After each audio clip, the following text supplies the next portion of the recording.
आपको रोज़ा है, बुखार है, लेकिन डॉक्टर ने ब्लड जांच के लिए सैंपल मांगा है, आप रोज़ा नहीं तोड़ना चाहते हैं, तो ऐसी कंडीशन में आप ब्लड जांच के लिए 2, 4, 5 ml ब्लड अगर आपका निकाला जा रहा है तो आप निकलवा सकते हैं, आपका रोज़ा नहीं टूटेगा।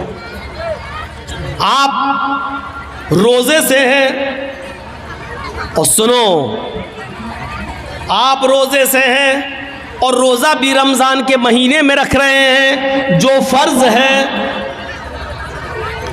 आप रोज़े से हैं, आपके पड़ोस में एक आदमी बीमार है, हॉस्पिटल में एडमिट है, डॉक्टर ने अर्जेंट ब्लड मांगा है, लेकिन उस आदमी का जो आपका पड़ोसी है वो हिंदू है, ईसाई है, यहूदी है, कोई भी है, मुसलमान नहीं है, मान लो इस्लाम को छोड़कर वो दूसरे किसी मजहब का मानने वाला, मान लो थोड़ी देर के लिए, लेकिन बीमार है और डॉक्टर ने कह दिया कि 1 घंटे के अंदर अंदर अगर मुझे इसके ग्रुप का ब्लड नहीं मिला तो हम इसको नहीं बचा पाएंगे।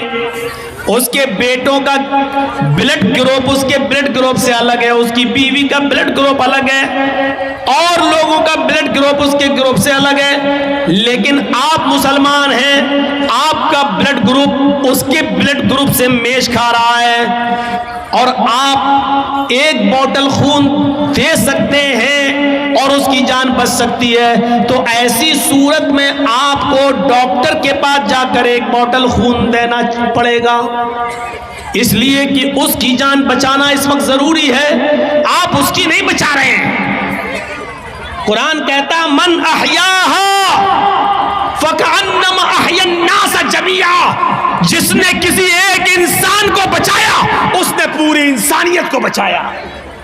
यहां आप एक हिंदू को या एक ईसाई को नहीं बचा रहे, एक इंसान को बचाकर पूरी कायनात की और पूरी दुनिया की इंसानियत और मानवता को बचा रहे हैं। ऐसे मौके पर आपको ब्लड देना पड़ेगा। सवाल यह पैदा होता है, क्या रोजे की हालत में 1 बोतल खून देना जायज है कि ना जायज है? यह एक अलग मसला है। मेरे भाइयों, आपको रोजा है, बुखार है, लेकिन डॉक्टर ने ब्लड जांच के लिए सैंपल मांगा है, आप रोज़ा नहीं तोड़ना चाहते हैं, तो ऐसी कंडीशन में आप ब्लड जांच के लिए 2, 4, 5 ml ब्लड अगर आपका निकाला जा रहा है तो आप निकलवा सकते हैं, आपका रोज़ा नहीं टूटेगा। सुन लीजिए मसला, अगर 2, 4, 5 ml ब्लड निकलवाने से आपकी जांच के लिए जाना है ब्लड, 2, 4, 5 ml ब्लड निकालने से रोजा नहीं टूटेगा, लेकिन आपको 1 बोतल खून देना है। 1 बोतल खून देने के बाद कमजोरी आना है। कमजोरी जब आती है तो ब्लड निकालने वाले आपके हाथ में पहले एक बॉल पकड़ा देते हैं ताकि खून का सर्कुलेशन बना रहे, और आप ऐसे ऐसे बॉल दबाते रहेंगे और ब्लड निकलता रहेगा, और ब्लड निकालने के बाद 1 बोतल खून देने के बाद फिर आपको 2 बिस्किट, चाय या कोई जूस पिलाया जाता है। ये हर हॉस्पिटल का एक नियम है। लिहाजा ऐसी सूरत में आप रोजे से हैं तो आपका वो ब्लड लेगा नहीं, वो आपको कहेगा कि पहले आप रोजा तोड़िए, कुछ खाइए, क्योंकि ब्लड निकलने से आपको और कमजोरी पैदा हो जाएगी। इस्लाम यहां आपको इजाजत देता है कि एक गैर मुस्लिम की जान बचाने के लिए आपको अगर रोजा तोड़ना पड़ रहा है तो रोजा तोड़ दीजिए। ये रोजे की कज़ा तो बाद में हो जाएगी, लेकिन अगर ये मर गया तो दोबारा जिंदा नहीं हो पाएगा, इसलिए इसको बचाना, रोजा रखने इस वक्त तोड़ देना बेहतर है, उसको बचाना ज्यादा जरूरी है। लिहाजा इस्लाम यहां आपको इजाजत देता है कि गैर मुस्लिम की जान बचाने के लिए रोजा तोड़ दो। इससे बड़ा दर्जा इंसानियत का और क्या होगा। वो सोचें जो मॉब लिंचिंग करके दरख्तों से बांधकर जय श्री राम के नारे लगवाकर जो एक इंसान की जान ले लेते हैं, वो सोचें कि वो किस धर्म के पासदार हैं और किस धर्म की रक्षा कर रहे हैं वो, और वो भी सोचें जो बिना किसी गलती के किसी को पकड़कर अल्लाह अकबर का नारा लगाकर उसकी गर्दन को काट देते हैं और उड़ा देते हैं और समझते हैं कि हमने बहुत बड़ा जिहाद कर दिया है। वो सोचें कि इंसानियत का एहतराम तो ये इस्लाम ने पेश किया है कि रोजा तोड़ दो लेकिन दूसरे की जान बचा लो। अगर तुम्हारा ब्लड उसके ब्लड से मिल रहा है तो आप ब्लड दो और उस इंसान की जान बचाओ, इसलिए कि इंसानियत को आप बचा रहे हैं। एक इंसान को नहीं बल्कि सारी कायनात के इंसान को आप बचा रहे हैं। यह है इस्लाम का दर्स, यह है इस्लाम की तालीम, यह है इस्लाम की शिक्षा, यह है इस्लाम का मेरे भाइयों नजरिया। इससे बड़ी इंसानियत और क्या हो सकती है। एक और चीज पर गौर कीजिए आप। जाओ बेटा जाओ, जल्दी जाओ, आपकी बीवी इंतजार कर रही है घर पे। पहले बैठ जाएंगे फिर भागेंगे। किसी तरह थोड़ा सुकून होता है तो ये एक और नजरिए से सोचिए। इस्लाम ने इंसानियत देखी, इंसानियत इस्लाम ने इतनी बाउंडेशन लगा दी है कि कोई भी शख्स जब किसी औरत से शादी करे तो किसी भी कीमत पर किसी दूसरे के बच्चे को ही अपना नाम न दे दे। इस पर इतनी बाउंडेशन लगा दी है कि आप गौर कीजिए, अगर किसी वजह से आप अपनी बीवी को तलाक देते हैं और तीसरी तलाक जब दी जाती है तो तीसरी तलाक जब आप देंगे उसके बाद औरत की इद्दत शुरू हो जाएगी। उसके बाद से जैसी तीसरी तलाक दी वहीं से इद्दत शुरू। अब 3 महीने तक वो दूसरी शादी नहीं कर सकती है जब तक कि वो इद्दत पूरी न कर ले। गौर से सुनिएगा, इसको सुनेंगे तभी बात समझ में आएगी। 3 महीने तक उसको क्यों रोका गया? क्योंकि 3 महीने में हो सकता है कि जो आदमी तलाक दे रहा हो उसका कोई बच्चा इस औरत के पेट में हो। ऐसा ना हो कि तलाक के फौरन बाद शादी की अगर इजाज़त दे दी जाए तो कहीं ऐसा ना हो कि दूसरे का बच्चा ये अपने पेट में रखे और किसी दूसरे मर्द से शादी कर ले और दूसरा मर्द इस बच्चे को अपना नाम दे दे, हालांकि ये उसका बच्चा नहीं है। इसलिए 3 महीने का हुक्म दिया है कि वो इद्दत गुजारेगी। अगर किसी का शौहर मर गया तो औरत इद्दत गुजारेगी कितने दिन? 4 महीने 10 दिन। अगर किसी औरत का शौहर मगरिब से पहले इंतकाल किया है, मगरिब की अजान से पहले इंतकाल किया तो वो दिन इद्दत में शामिल किया जाएगा, 1 दिन माना जाएगा। मान लीजिए आपके यहाँ 6 बजे मगरिब की अजान हो रही है और 5 बजे किसी का शौहर इंतकाल किया है तो 5 बजे इंतकाल करने के बाद भी उसका पहला दिन माना जाएगा, क्योंकि अभी तारीख वही है। मगरिब के बाद तारीख चेंज होगी, मगरिब से पहले नहीं, वो पहला दिन माना जाएगा। यही अकीके में भी यही देखा जाएगा। 7वें दिन जो बच्चे का अकीका किया जाता है यहीं से देखा जाएगा। मान लीजिए आपका बच्चा जुमे के दिन मगरिब से पहले पैदा हुआ है तो जुमे का दिन पहला दिन माना जाएगा। जुमा, शनिचर, इतवार, सोम, मंगल, बुध, जुमरात। अब अकीका कब होगा? जुमरात को। और अगर जुमे के दिन मगरिब के बाद बच्चा पैदा हुआ है, मगरिब के बाद, तो जुमे का दिन नहीं जोड़ा जाएगा, फिर शनिचर का दिन जोड़ा जाएगा। पहला दिन शनिचर, इतवार, सोमवार, मंगल, बुध, जुमरात, जुमा। अब अकीका कब होगा? जुमे के दिन होगा। इस बात को याद रखिएगा। और 7वां दिन कब पड़ेगा? जुमे का दिन। अगर जुमे को मगरिब के बाद बच्चा पैदा होता है तो अरबी में महीने की शुरुआत मगरिब के बाद से होती है। हम लोग चांद कब देखते हैं? मगरिब की अजान हो जाती है, नमाज के बाद देखते हैं। और जब चांद हो गया तो वहीं से महीना शुरू, वहीं से तारीख शुरू, वहीं से 1 तारीख हो गई और वो दूसरे दिन मगरिब तक 1 तारीख रहेगी। जो शबे कदर में आप रात जागते हैं तो कब जागते हैं? 20वां रोज़ा होता है, मगरिब के बाद 21वीं रात शुरू हो जाती है। आप 21वीं, 23वीं, 25वीं जो रात जागते हैं वो इसी हिसाब से जागते हैं। तो मेरे भाइयों, औरत अगर 5 बजे उसका शौहर खत्म हुआ है तो वो पहला दिन माना जाएगा औरत का, एक दिन। इसके बाद 4 महीने और 10 दिन। ये 4 महीने 10 दिन औरत की इद्दत के दिन क्यों शुमार किए गए आपको मालूम है? ताकि मरे हुए आदमी का हमल इस औरत के पेट में ना हो सकता है कि वो छिपा रही हो, हमल पेट में ना हो।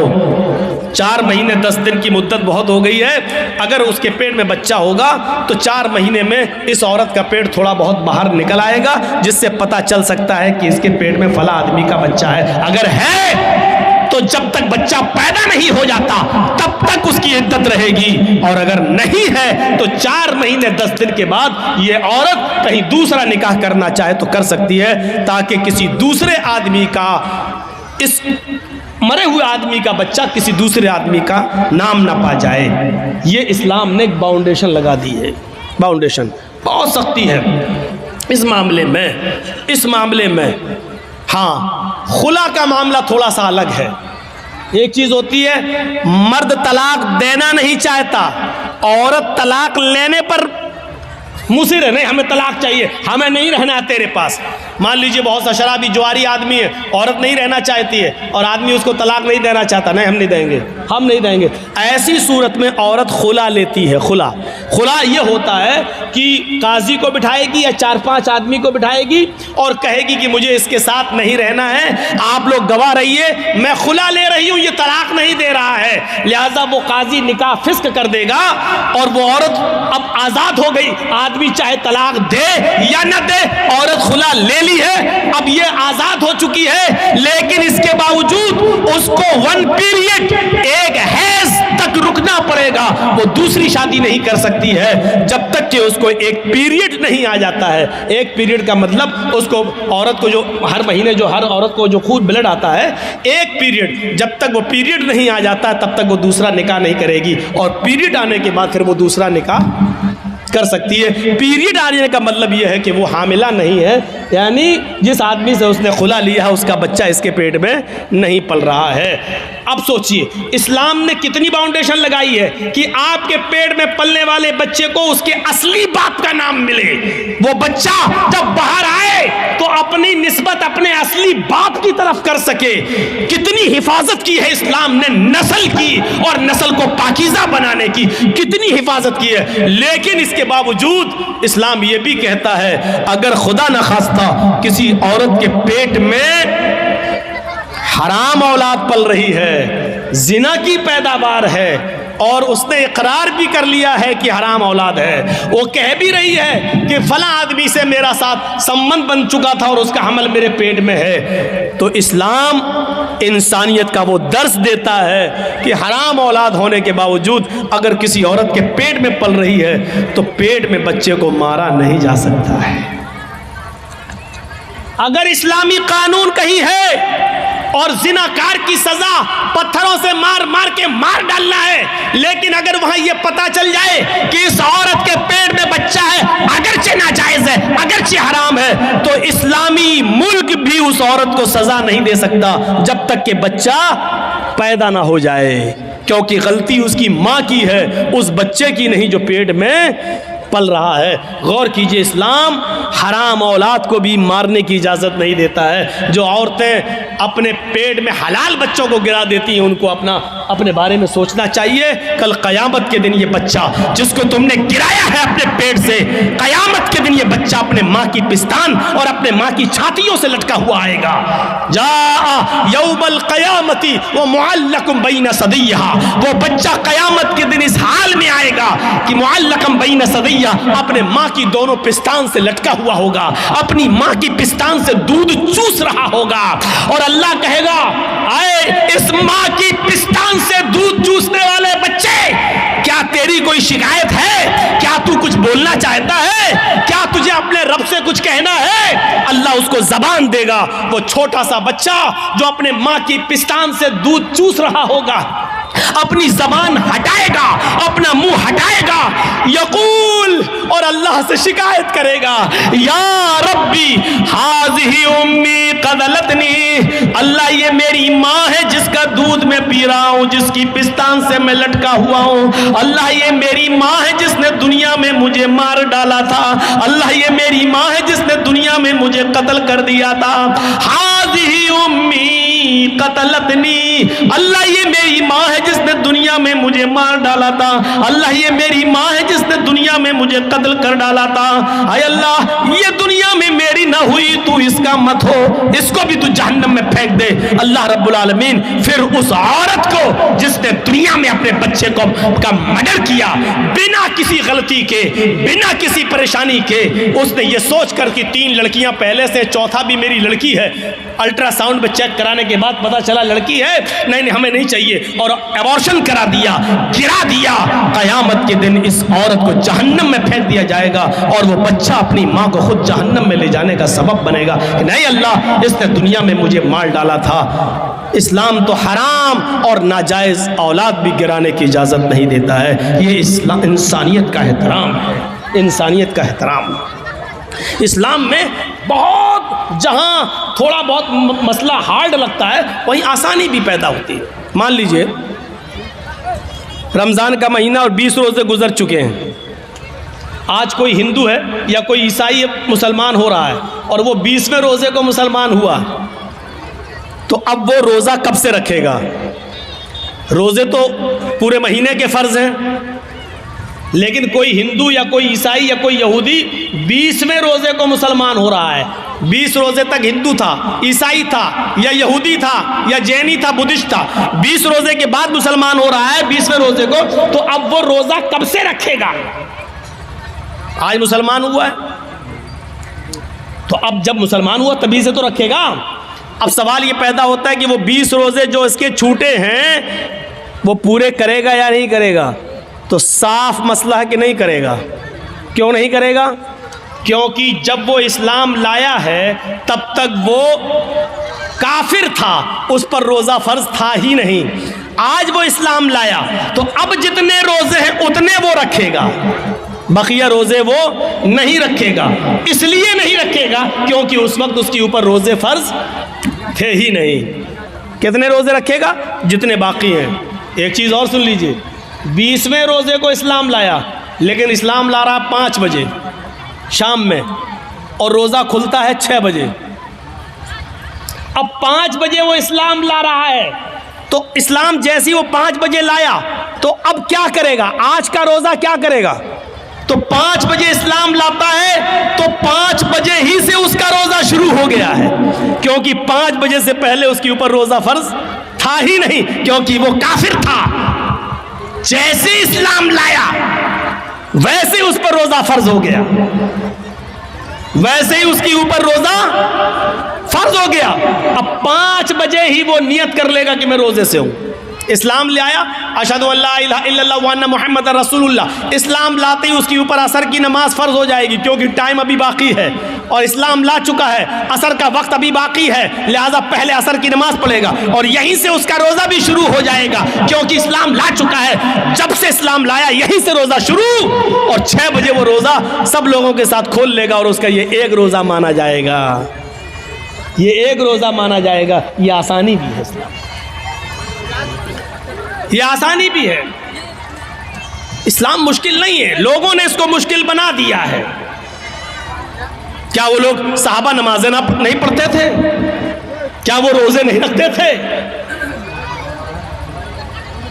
मुश्किल बना दिया है। फजर में नहीं उठ पा रहे हैं साहब, क्यों?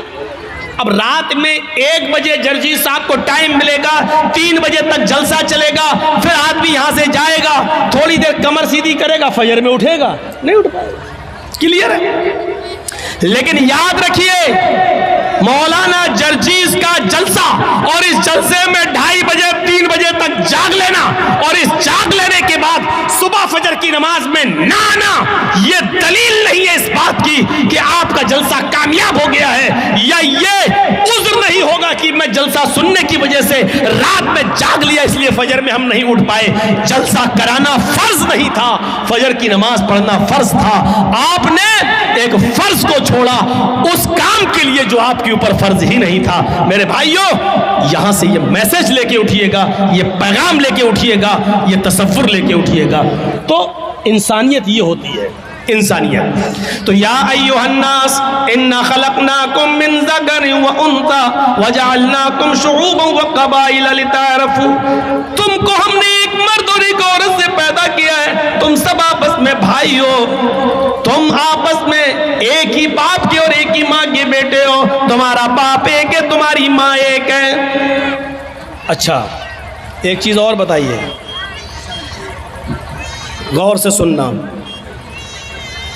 हम मुसलमान हैं, ये हिंदू है, हम दोनों का झगड़ा हुआ है। अब कोर्ट में गए तो जज साहब बैठे हैं, अगर मुसलमान है तो उनका दिल चाहता है कि हम मुसलमान की तरफ थोड़ा सा झुकाव कर दें, हिंदू है तो वो चाहता है थोड़ा सा हिंदू की तरफ झुकाव कर दें। ये होता है, ये होता है।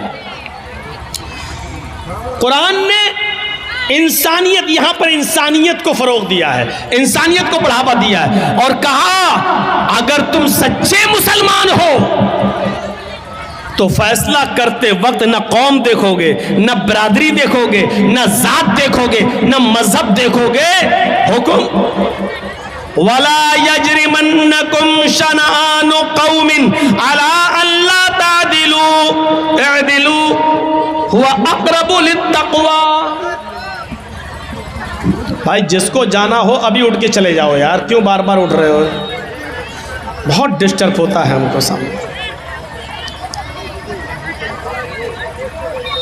ला यजरिमन्नकुम शनआनु कौमिन, आए मुसलमानों, किसी कौम की दुश्मनी, किसी मजहब की दुश्मनी तुम्हें इस बात पर मजबूर न कर दे कि तुम सच्चा फैसला न कर सको, उनके साथ इंसाफ न कर सको। ऐसा नहीं होना चाहिए।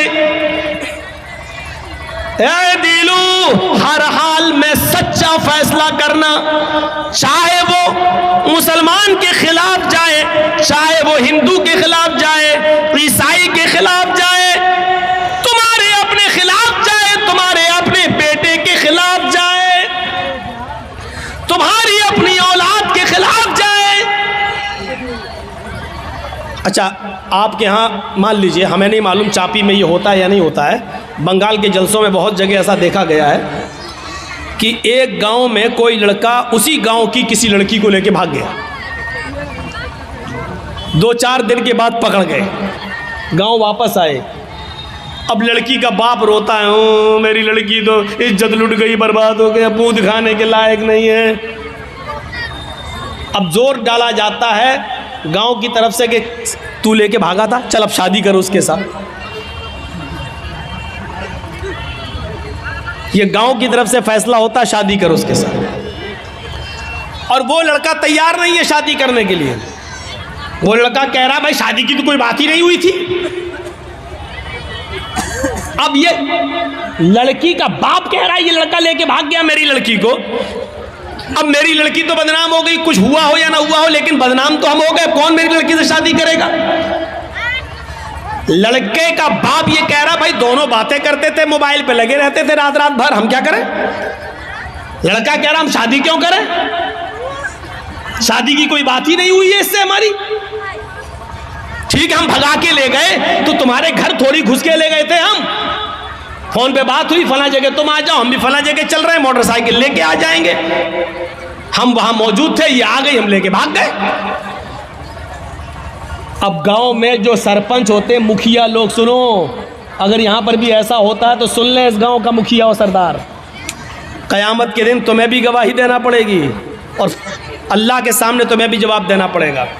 अब क्या होता है, अच्छा ठीक है तू शादी नहीं करेगा, नहीं, अब उस लड़की का तो इज्जत खराब हो गई, हाँ तो क्या हुआ, चल 5 लाख रुपए जुर्माना देगा लड़का वाला लड़की को। अबे तेरे बाप का फैसला है? गांव के मुखिया, सरदार या सरपंच या पंचायत में जो लोग बैठकर ये फैसला करते हैं, ये सब रॉन्ग है, कुरान और हदीस के खिलाफ फैसला कर रहे हैं। दुनिया में 5 लाख 4 लाख रुपया दिलवा सकते हो, लेकिन कयामत के दिन अपने आप को बचा नहीं सकते हो इस फैसले से। सवाल यह पैदा हुआ है कि लड़का भागा तो लड़की भी तो भागी, फिर जुर्माना सिर्फ लड़के पर क्यों आयद हो रहा है? और लड़के का पैसा 4 लाख 5 लाख रुपए आप लड़की को और उसके बाप को दिला देते हैं। ये कहां की इंसानियत है? जबकि कुरान ये कह रहा है, अज़्ज़ानियतु वज़्ज़ानी फ़ज्लिदू कुल्ल वाहिदतिन मिनहुमा मियता जल्दा। जिना करने की, बदकारी की शुरुआत लड़के की तरफ से पहले नहीं, लड़की की तरफ से पहले होती है। भागने और भगाने की शुरुआत लड़के की तरफ से नहीं, लड़की की तरफ से पहले होती है। ये सुई है, ये धागा है, दर्जी साहब सुई में धागा डाल रहे हैं, लेकिन सुई को हम ऐसे हटा देते हैं, धागा जा ही नहीं सकता है। जब सुई अपनी जगह पर खड़ी है, टस से मस नहीं हो रही है, तब धागा उस सुई के अंदर चला जाएगा। ये साफ सरी दलील है, अगर लड़की अपने आप को बचाए तो लड़का कभी उसके साथ जिना कर ही नहीं सकता। मौलवी जर्जीस की बात इंडियन कानून के खिलाफ है, लेकिन कुरान और हदीस की रोशनी में है। जिना की शुरुआत अगर लड़की भागने के लिए तैयारी ना हो तो लड़का भगा ही नहीं सकता है। लड़की भागती नहीं। सवाल है साहब, मेरा लड़का, तुम्हारा लड़का मेरी लड़की भगा के ले गया, तू तो 18 साल तक पालता रहा, फिर तू अपनी अलमारी भी नहीं बचा सका। वो पैसा भी लेके भाग गई और सोना भी लेके चली गई, जेवर भी लेके चली गई। जब तू अपनी लड़की पर इतना कंट्रोल नहीं कर सका तो जुर्माना लड़के वालों पर लगाते हैं, और ये फैसला पंचायत करती है, गांव की सरपंच करता है, मुखिया करता है, सरदार करता है। ये फैसला जो कुरान और हदीस के खिलाफ है। शादी हो सकती है या नहीं वो एक अलग मसला है, वो अलग जाने दीजिए। सवाल यह है क्या जुर्माना लड़के ही के ऊपर आयद होगा, जबकि भागने में दोनों ने बराबर बराबर की भागीदारी ली है। कोई लड़का जबरदस्ती घर में घुसकर लेकर तो नहीं गया था। आपकी लड़की भी घर से निकली, लड़का भी निकला, दोनों निकले, 1 हफ्ता गायब रहे, फिर आए, वो एक अलग मसला है। लिहाजा जुर्माना आयद होना चाहिए तो दोनों पर होना चाहिए, कोड़े पड़ना चाहिए तो दोनों पे पड़ना चाहिए, संसार होना चाहिए तो दोनों को होना चाहिए, अगर सजा मिलनी चाहिए तो दोनों को बराबर बराबर मिलनी चाहिए। आप यहां लड़के पर 5 लाख 2 लाख 3 लाख का जुर्माना लगाकर आप सजा नहीं दे रहे हैं, बल्कि लड़के से लड़की को अवार्ड दिलवा रहे हैं, इनाम दिलवा रहे हैं। अब गांव की और दूसरी लड़कियों को ये उत्साहन मिल रहा है कि हम भाग रहे हैं, अगर शादी होगी तब भी ठीक, और नहीं होगी तो 5 लाख रुपया में वैसे भी मिल जाएगा। इस 5 लाख रुपए में तो हम दूसरी शादी भी किसी और से अच्छी तरीके से कर सकते हैं। सुन लो, इस जुर्माने पर जिन लड़कियों के हौसले बढ़ते हैं उनका गुनाह भी इन पंचायतों के सर पर रखा जाएगा। वला यजरिमन्नकुम शनानु कौमिन अला अल्ला तादिलू, किसी कौम की दुश्मनी तुम्हें इस बात पर मजबूर न कर दे कि तुम अदल न करो, फैसला न करो, ऐसा नहीं होना चाहिए। ए दिलो हुआ अक़रबु लित्तक़वा, हर हाल में इंसाफ करना, हर हाल में सच्ची बात कहना।